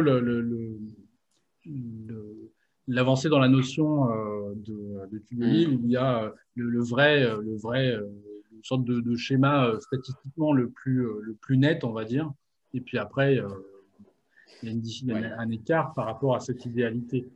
Et au niveau moral, en fait, si on considère que l'idée d'harmonie, qui est aussi liée peut-être qui est liée à l'équilibre, etc., je pense que peut-être il y a intuitivement l'idée que lorsque l'on crée de la disharmonie, en fait, on brouille. Il y a quelque chose de brouillé, il y a quelque chose de moins net. Il y a notamment dans les symboles classiques avec l'idée de pureté. L'idée de pureté aussi, les choses qui sont faciles à percevoir, elles puisent moins d'énergie. Les choses que l'on connaît bien, on les perçoit très rapidement. Et donc, les choses monstrueuses et les choses difficiles à percevoir, elles demandent plus d'efforts cognitifs. Donc, il y a peut-être encore là un rapport entre l'harmonie, la façon dont l'énergie va se répartir dans une société ou entre les êtres. Donc, il y a quelque chose d'assez joli aussi. Là, on rejoint des grandes. Mais oui, en fait, il me semble que si dans les théories des systèmes, l'idée d'équilibre ou par exemple, bon, là, on fait un petit écart, mais dans les écosystèmes naturels où différentes espèces interagissent et s'il y a des déséquilibres dans les écosystèmes, en fait, ça peut s'effondrer. Donc, il y a un principe écologique. Donc, oui, c'est peut-être le terme, en fait. Peut-être que les systèmes moraux, en fait, ont une part, quelque part, c'est peut-être lié à un principe écologique. Mais en fait, je réalise, si vous voulez, en reprenant la définition que vous avez donnée de la métaphore noétique, que je trouve très éclairante, à un moment donné, vous avez défini ce type de métaphore qui est donc l'objet central de votre recherche comme une métaphore du comment procédural de la pensée. Oui, oui. Métaphore du comment procédural de la pensée. Donc au fond, même s'il y a quelque chose comme une métaphore conceptuelle dans une idée qui est bonne ou qui est mauvaise, on ne touche pas vraiment au fond avec ces jugements à la fois moraux ou esthétiques sur la pensée, on ne touche pas vraiment au comment procédural finalement. Donc c'est pour ça, je pense, au fond, que ça n'apparaît pas centralement dans ce que vous décrivez comme les oui, c'est vrai. Oui. noétiques, parce que au fond, c'est pas noétique toutes ces affaires. Enfin, je veux dire, non, ça dépasse. Bah oui, voilà. Ça C'est pour dépasse ça que. totalement. Par exemple, si je parle d'une société ou même d'un écosystème naturel, hein, ça, c'est des principes qui dynamiques, qui font partie qui dépassent totalement. Mais après, bon, bah, c'est tout de même incarné dans notre être, quoi. C'est-à-dire qu'on fait partie d'un univers qui a ses dynamiques, ses principes, et on le retrouve aussi en nous-mêmes. Donc il y a quelque chose. Après, oui, voilà, c'est pas vraiment. Je pense que c'est pas vraiment. On ne pourrait pas dire procédural, on va dire que c'est peut-être systémique, et même mot systémique, en fait, c'est même lié peut-être après, Non, bon, mais c'est très bien. Métaphore du quelque comment chose. procédural de la pensée, Ouais, oui, c'est déjà. c'est très clair, je trouve. Hein. Ouais. Bon, alors, est-ce qu'on peut reprendre un petit peu la liste? Donc, on a vu pour la notion de pondération, une idée qui. Enfin, voilà, ça, on l'a vu. La profondeur, bon, c'est évident, hein, une idée profonde, superficielle, un raisonnement superficiel, etc. Alors, sur la lumière, ce que vous appelez les photismes, vous Oui. donneriez quoi comme exemple? Alors, Par exemple, quelque chose comme ça? on va dire cette idée, ou enfin, sur le mot idée, il faudrait que je change un petit peu, je sais Oui, pas. une idée claire. Votre commentaire éclaire bien tel aspect, par exemple. Donc là, D'accord. on a une sorte d'éclairage. On va avoir, c'est peut-être un schéma qui va être nourri par un apport d'informations. Et Et cet donc, c'est apport différent d'informations. du flou. C'est bien différent du flou et du net. Hein, une idée. Oui, alors peut-être que quand lorsque on a une densité suffisante, peut-être qu'il y a certains phénomènes de criticalité. En fait, c'est-à-dire que on arrive à un certain seuil de densité, et là, en fait, ça, euh, peut-être qu'il va y avoir un alignement entre la mémoire et le premier plan, on va dire, de l'activité cognitive. C'est-à-dire on va retrouver quelque chose de connu, et peut-être que là, il y a une sorte d'équilibrage qui se fait, et un marqueur qui pourrait être une forme de libération alors là, bon, j'ai vu, il y a une théorie, bon, là, le nom m'échappe, mais l'idée, c'est que peut-être quand une opération est terminée, en fait, il y a de l'énergie qui est répartie de nouveau dans le système et qui va aller ailleurs, quoi. Et ça s'appelle de l'énergie libre. Il y a un théoricien, mais le nom m'échappe, et donc, si on imagine qu'il y a un alignement entre voilà, un second plan de mémoire, de choses connues, et un premier plan, là, il y a une reconnaissance, en fait. Donc, on va libérer un peu d'énergie. Donc, le système, il connaît, il va y avoir une sorte de confort procédural. Et donc, on va libérer un peu d'énergie. Quand on est dans un environnement familier, etc., on utilise moins d'énergie que quand on est vraiment. Enfin, il y a peut-être quelque chose comme ça. Donc, il y a un rapport entre une sorte de marqueur, un marqueur de. Bon, là je m'avance, mais on dit par exemple, ah, cette idée est lumineuse. C'est vraiment comme si il y a quelque chose qui s'éclaire. On a enfin compris. C'est aussi on arrête aussi de faire. C'est un peu une libération parce on n'a plus à se creuser la tête, à faire des efforts. On a compris, on peut libérer. Il y a une sorte d'énergie qui se libère, et donc peut-être que c'est de là que vient l'idée de lumière. En tout cas, on a une sensation que voilà, on a fini un effort et que quelque chose s'est équilibré. Donc il y a peut-être un phénomène dans les systèmes complexes, on appelle ça la criticalité, c'est-à-dire qu'il y a une sorte de seuil où on a atteint où on atteint un niveau seuil, en fait, et après, il se passe quelque chose d'autre. Ouais, d'accord. Ce que je suis en train de comprendre là en vous écoutant, c'est que en réalité, ce que vous êtes en train de faire, c'est que vous doublez la motivation des métaphores conceptuelles. Parce que la, la question de la motivation des métaphores conceptuelles, c'est vraiment une question centrale chez Lakoff et Johnson. Hein. Il est temps que, justement, si on a telle métaphore conceptuelle dans une culture, ou dans toutes les cultures, si c'est assez général, c'est qu'il y a une raison. Hein. Par exemple, je parle des métaphores d'orientation. Si la joie est en haut et la tristesse est en bas, c'est parce que quand on est vivant, on est debout, et quand on est mort, on est allongé par terre. Bon. Donc, il y a une motivation de ce type-là qui a à voir avec l'expérience. Ça, c'est un premier niveau de motivation des métaphores conceptuelles qu'on comprend bien dans les différents exemples que vous donnez. Mais en fait, vous, ce qui est original, je crois, dans votre perspective, finalement, ce que je comprends, c'est que vous doublez cette première motivation expérientielle d'une motivation à l'intérieur de la théorie des systèmes. C'est-à-dire que chacune des métaphores que vous mettez en œuvre dans ces exemples-là, qui a sa justification expérientielle classique au sens de Lakoff, elle est doublée d'une autre justification, d'une autre motivation qui vient de la théorie des systèmes. Hein, parce qu'en fait, chaque fois que je vous interroge là sur ces questions pour vous ramener vers la linguistique, je vois que vous repartez du côté de la théorie des systèmes.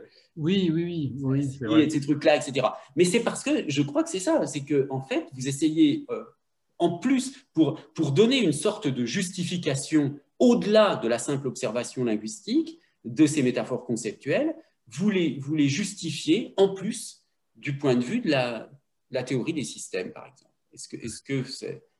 Oui, ben en fait,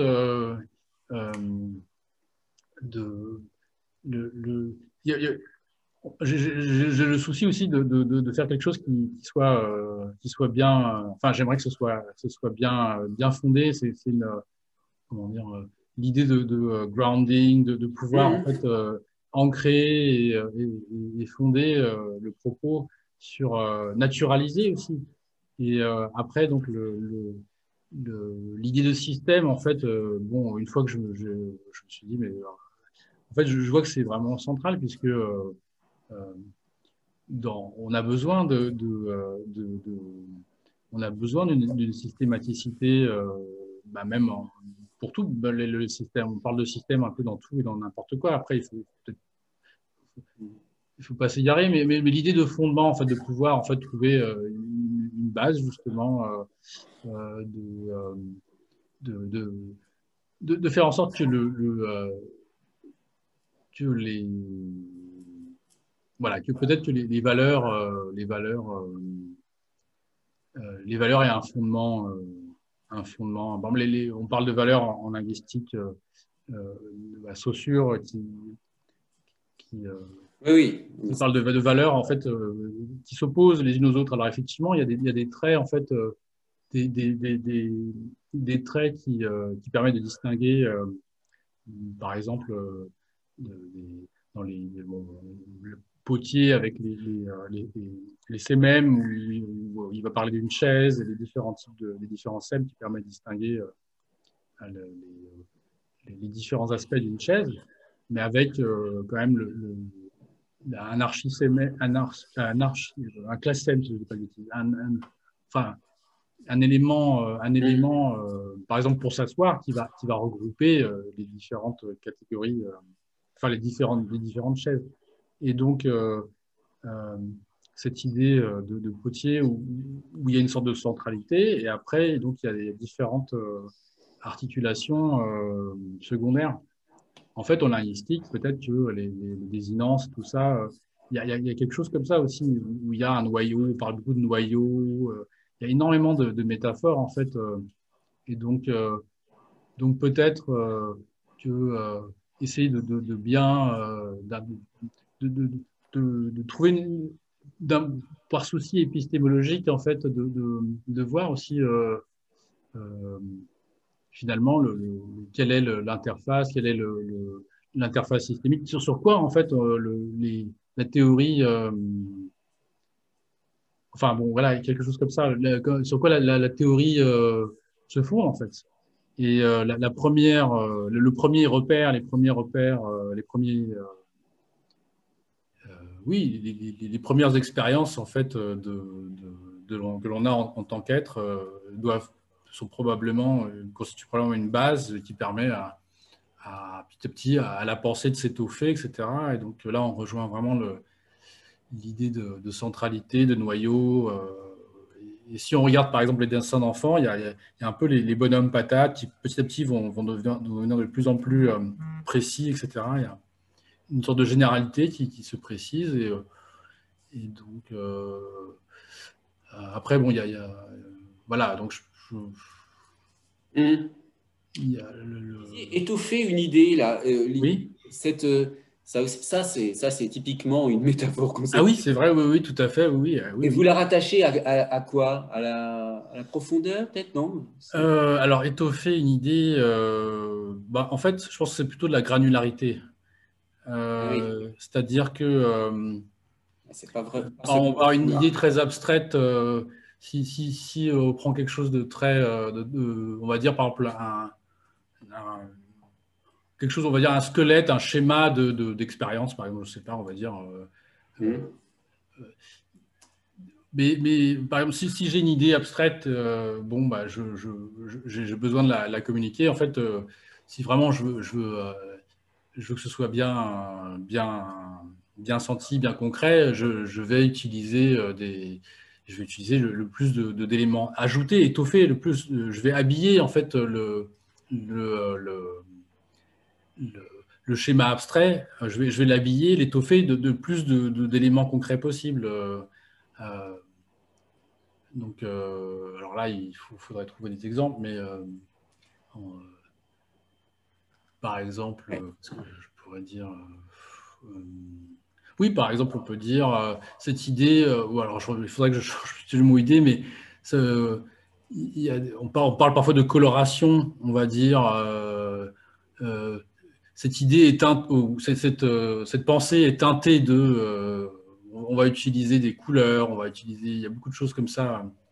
Et, ou bien, voilà, c'est comme si, d'une part, on a un comparant, alors si on fait en termes de comparaison, on a disons, une source qui est donc de l'inobservable, et on va faire un mapping sur de l'observable.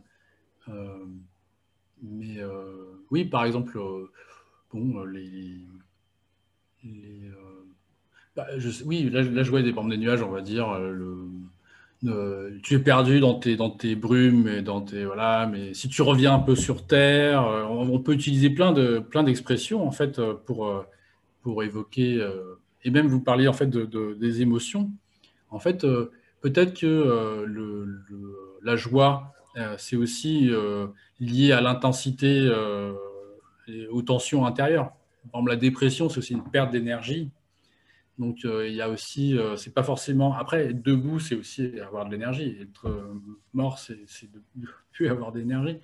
Mais euh, les émotions sont très liées aussi avec les dynamiques comme ça je crois que c'est voilà, d'homéorèse, alors de répartition d'énergie.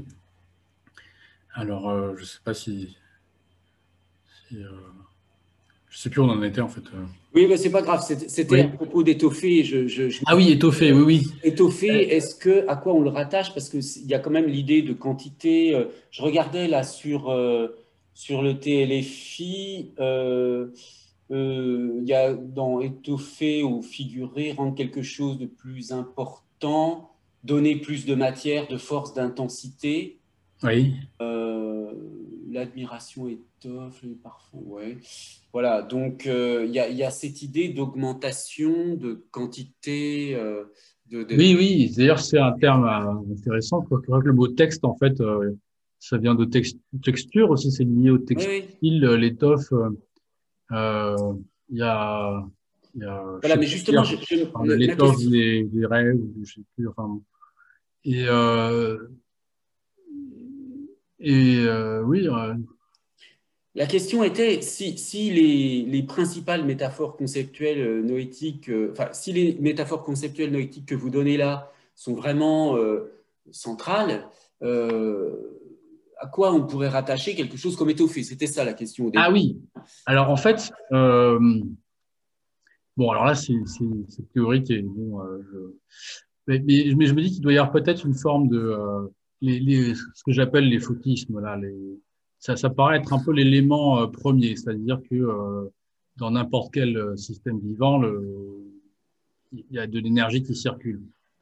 Et donc, il y a peut-être des marques de changements mentaux, en fait. C'est-à-dire que lorsque l'on, lorsque, par exemple, pour pouvoir cerner un événement, pour pouvoir une transition d'une pensée à une autre, il y a des changements mentaux. Et ces changements mentaux sont peut-être marqués par des changements d'utilisation d'énergie, en fait. Donc, si je pense à telle chose, je vais utiliser telle forme telle configuration de pondération, c'est-à-dire telle forme je vais puiser dans mon système telle configuration d'énergie. Et si je pense à telle autre chose, je vais peut-être libérer peut-être plus d'énergie qui va être disponible dans le système, etc. Donc, ces différentes modulations entre les changements mentaux sont peut-être marqués par ce que j'appelle donc les fautismes.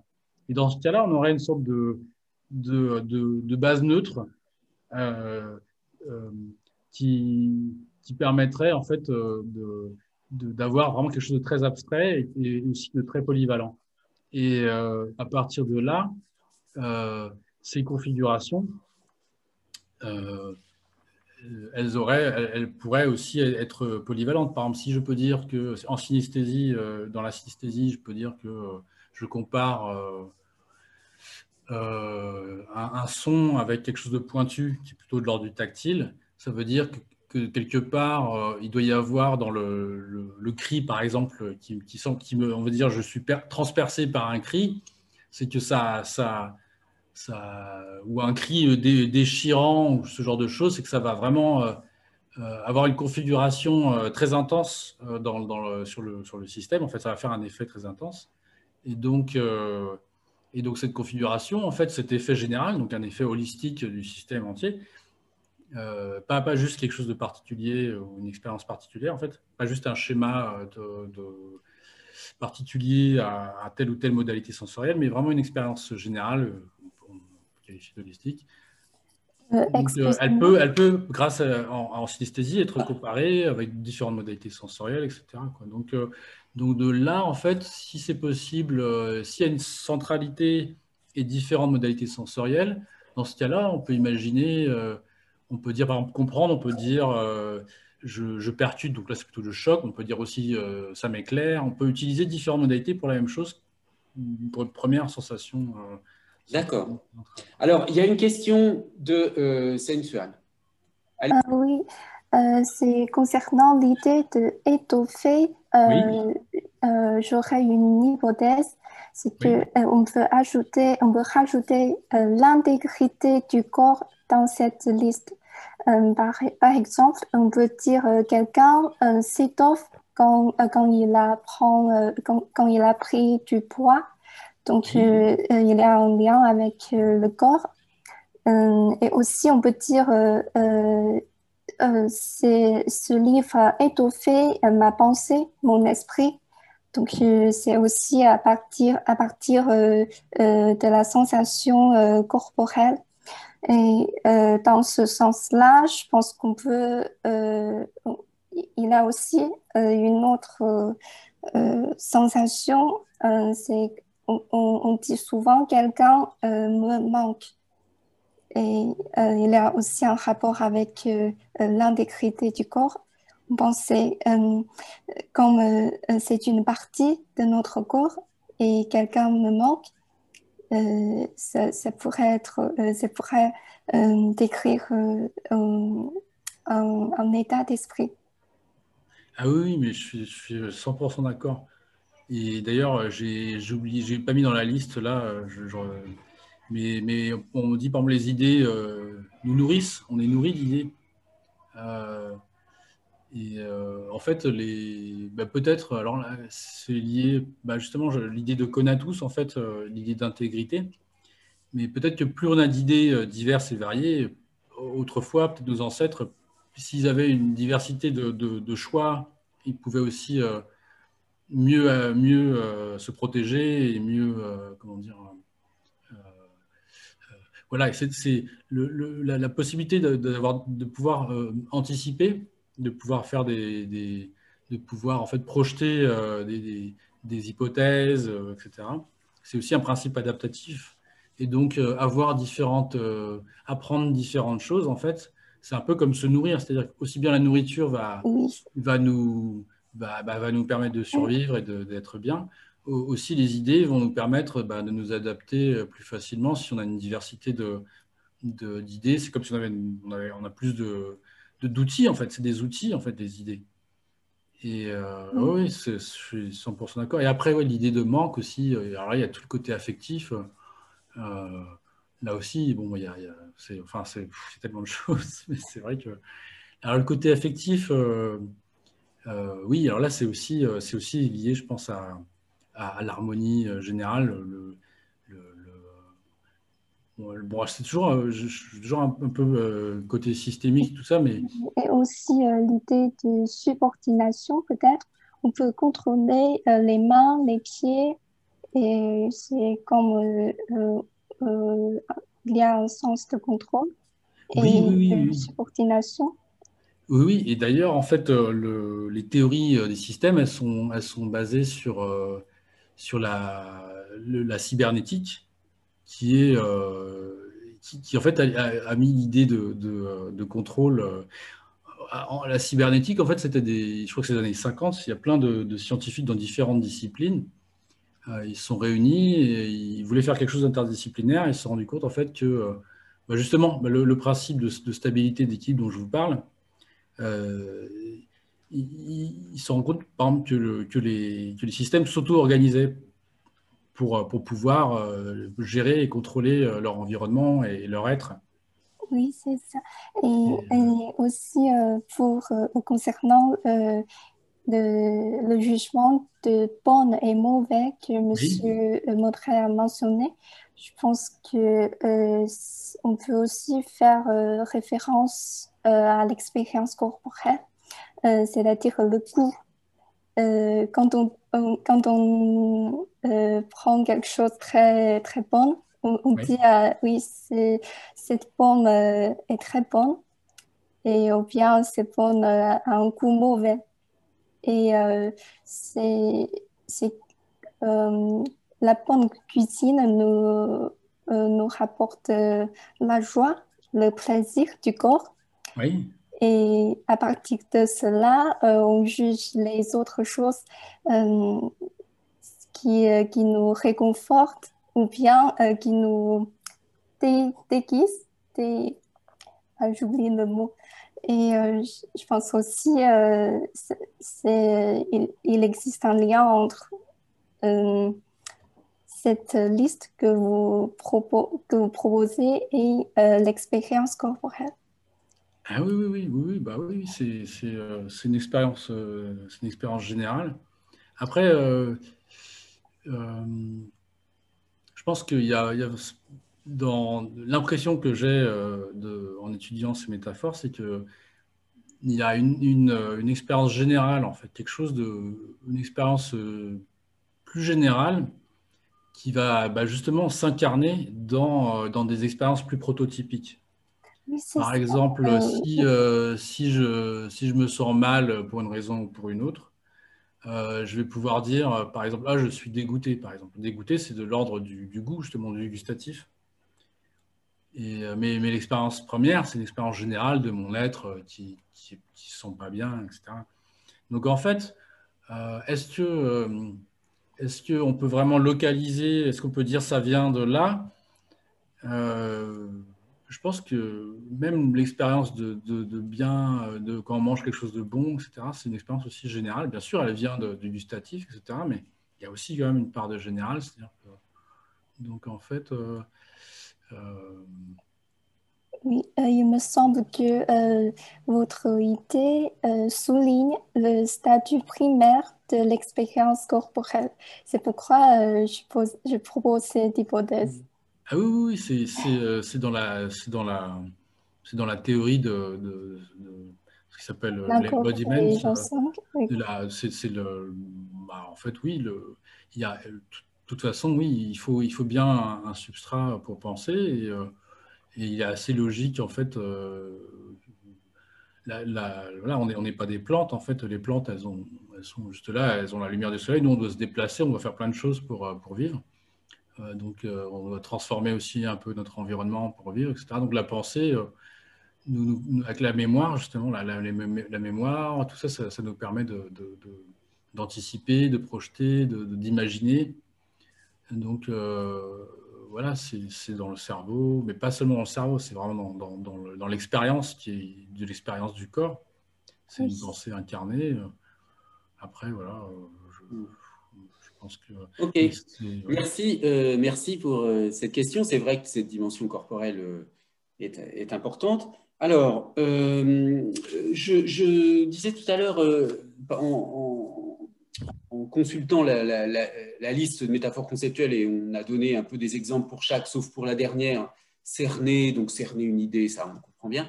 Est-ce que je posais la question aux étudiantes étrangères et aux étudiants étrangers, est-ce que parmi ces métaphores, qu'on peut illustrer en français, en anglais notamment, est-ce que certaines vous paraissent très bizarres, impossibles dans votre langue, où on ne dirait jamais qu'une idée ou un livre est profond on parlait tout à l'heure de se creuser la cervelle, hein, se creuser la tête. Bon, c'est aussi cette idée de profondeur. J'étais en train de me dire qu'un bon corpus pour étudier les métaphores noétiques et vérifier cela, ça serait les textes de Valéry, de Paul Valéry, qui est un auteur quand même qui s'est beaucoup intéressé à la réflexion, à la question de l'intelligence. Je pense qu'on trouverait beaucoup de... Parce que, disons que, de point de vue méthodologique, moi, ce qui me semblerait intéressant à ce niveau-là, c'est d'explorer un peu systématiquement des corpus et de voir si on retombe bien toujours plus ou moins sur ces métaphores-là, ou alors s'il y en a d'autres importantes qui ont été oubliées, ou je ne sais pas. Enfin, voilà.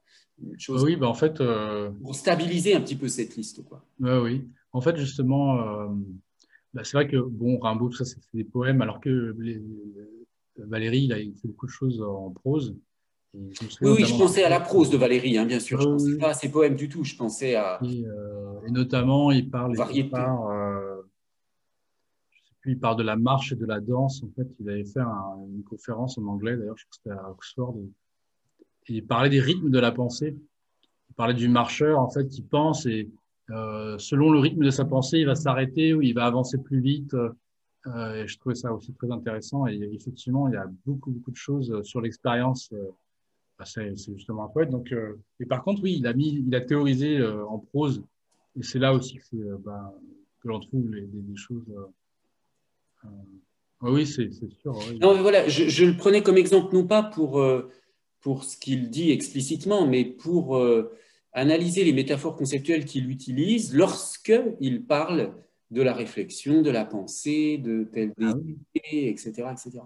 Mais bon, c'est un autre travail. Hein. Je ne dis pas ça pour que vous le fassiez pour la thèse, forcément. Hein. C'est une idée comme ça. Oui, non, mais ça peut être une idée. Oui, c'est des choses.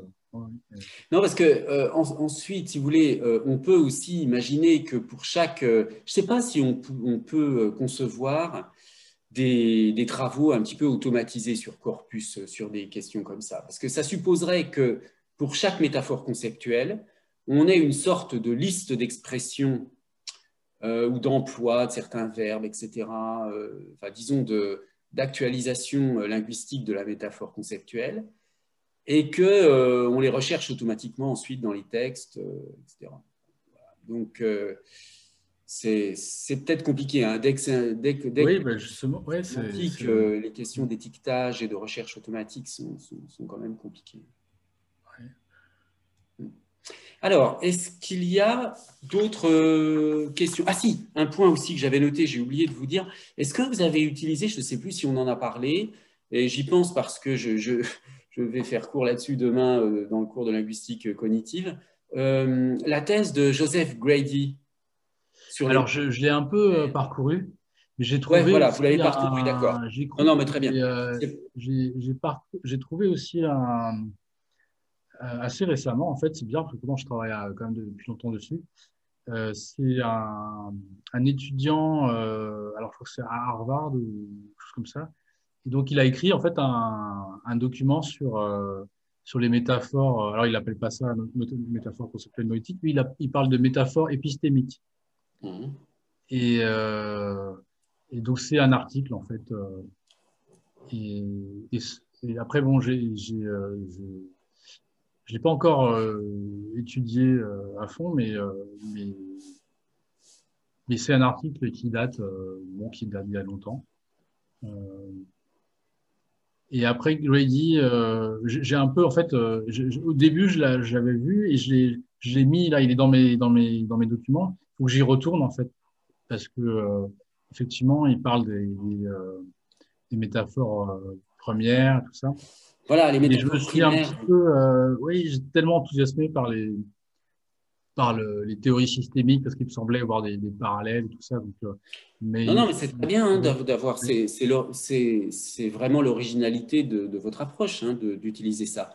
Mais comme c'est quand même une recherche en linguistique, il faut quand même revenir au Ah linguiste. oui, mais si en fait là j'essaye de bien voilà, de bien, on va dire, étoffer ou bien fonder sur toutes les voilà, tout bien connaître les théories qui se rapprochent de près ou de loin de ma recherche. Et il y a plein de choses, il y a toujours plein de choses intéressantes, et, notamment aussi pour justement les termes un peu techniques ou les termes faits, par exemple métaphore épistémique, ce genre de choses. Ça permet aussi d'indexer, de mieux maîtriser des ensembles de choses. Ouais. Ok. Alors, est-ce qu'on a encore une minute ou deux? Est-ce qu'il y aurait d'autres questions avant qu'on se Oui, sépare? monsieur, je vous ai envoyé un message Ah, sur le symbolisme phonétique synesthésique. On peut faire une référence avec l'ouvrage de Hinton, Nichols et Ohala en ce qui concerne ce symbolisme-là. je ne comprends pas votre question. Parce que j'ai entendu, j'ai vu dans l'exposé que vous avez parlé du synesthésie. Oui. Je ne sais pas si on peut faire référence au symbolisme phonétique synesthésique. Ah oui. Bon, en fait, donc il y a c'est un collègue c'est mon deuxième directeur de thèse, Didier Bottineau, qui travaille sur les submorphèmes. Donc l'idée que certaines on va dire certains phonèmes en fait sont motivés aussi par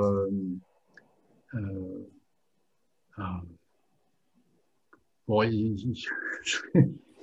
j'ose pas je connais pas très bien précisément et je ne me souviens plus exactement de la terminologie qu'ils utilisent, mais il me semble évident que par exemple les occlusives, les sons qui sont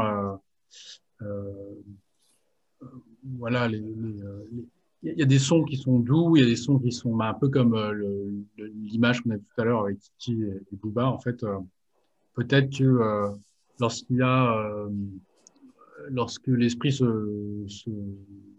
les différentes tensions peut-être de l'esprit dans les différentes opérations noétiques en fait sont il y a une forme d'iconicité, ça paraît assez évident en fait, notamment dans la taille dans la taille des mots, D'accord. Bon, ça serait trop compliqué d'ouvrir tout le dossier du symbolisme phonétique maintenant. ouais. Je vois qu'un certain nombre d'étudiantes et d'étudiants doivent partir parce qu'ils ont cours ailleurs. Alors, on va conclure. Merci beaucoup, Joël. Merci à vous. Pour la semaine prochaine, eh bien, je réalise que c'est le lundi de Pâques la semaine prochaine. Donc, on se voit en principe dans 15 jours. Mais ce sera peut-être, comme je vous le disais, une date déplacée. Donc, de toute façon, ce sera affiché sur le site. Et puis, j'enverrai un mail sur Moodle. Voilà. N'hésitez pas à prendre contact si vous avez des questions sur le cours, sur le travail personnel à rendre pour ce semestre, ou bien sur votre mémoire. Hein. Je suis bien sûr à votre disposition si vous avez besoin qu'on en parle. Et puis, eh bien voilà, il me reste à vous souhaiter une bonne semaine et à remercier encore une fois Joël. Merci beaucoup. Voilà. Merci. Au revoir. Au revoir. Merci.